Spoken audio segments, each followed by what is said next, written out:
Hey guys, what is up? Today from Dubai. Hari kami sa buwan na inibukika. Nag-inom kami ng isang coconut juice. Kaya bago lang kami tapos medical para mag-renew sa among nga visa. After this, makadto kami kay Ahmed nga balay kay check out na nato ng aton ginapoobra to nga gym para sa patindog kasang MMA gym diri sa Dubai. So let's check it out later.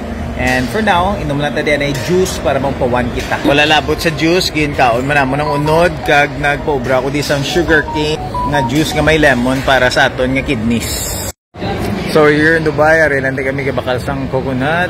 Mayara man sila sang sugar cane kag mga dates sila nga grocery store. Dire damo na di klase sang dates, mayari tag 750 dirhams or around mga 80 pesos per kilo. Mayara man sang tag 15 to 200 pesos per kilo. Basta damo na di variety ang amon nga mga dates di.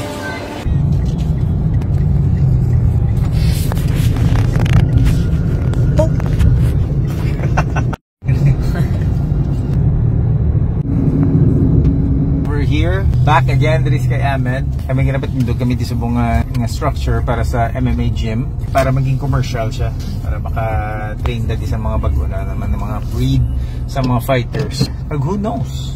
Basi dalon sila naman sa KFN para mag-fight dito or we're here. Kung ang tsuras ang init amo niyo, amo gining tsuras ang init sa bunga. Amo na ding mga rides ta. Shut it lang. So, atong gym ng napatindog subong 5 to 6 months pa na bago matapos, pero let's see later kung ano naging development. Ate, hello ate. kailan ka dumating? Dumating kami bukas. So, ito yung gym ni Ahmed. Dito kami nagtitrain. Kompleto to. Tapos dito kami nag-jiu-jitsu. Tagalog ko. Dili kami ka-jiu-jitsu. Dili kami ka-muay thai. Pero, ang paubra namon yung structure ya is dito.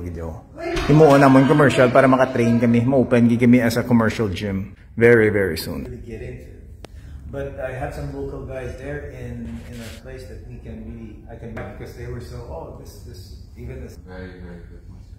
Houston? Wow, wowee. And it was good.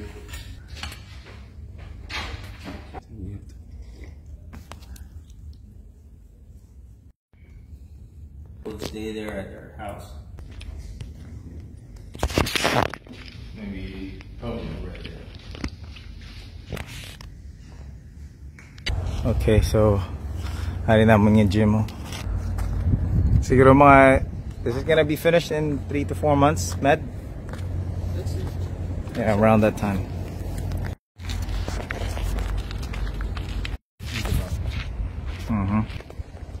Okay, so hari naman yung gym. Maltalapuson pa. It's not that big, pero enough na ni anay for the meantime.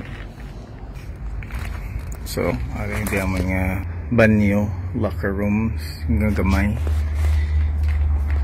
And then this is gonna be it.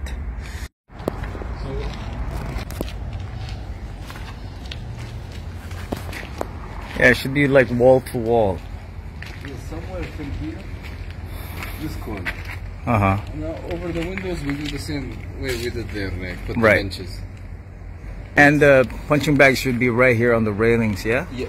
Punching bag. I imagine will come out here. 3. Right.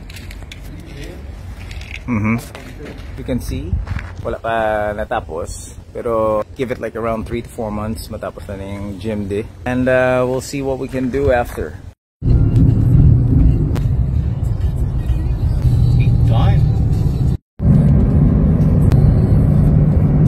Guys, so we are back at the hotel. It has been a long day. Ano kami sa amon nga. Ang tawag sa ni? Ngayon nasikaso namon nga visa, nag-renew kami. Lunch kami to sila ni Ahmed. We checked out the MMA gym nga ginapatindog namon para sa future, no? Nga maka-create na business. At the same time, of course, tapoy na ta. Balik na din sa hotel and then later on may invitation naman ta later on para sa birthday naman sa aming clients at 7 o'clock. So, that's it for now. God bless you and thank you again. Peace.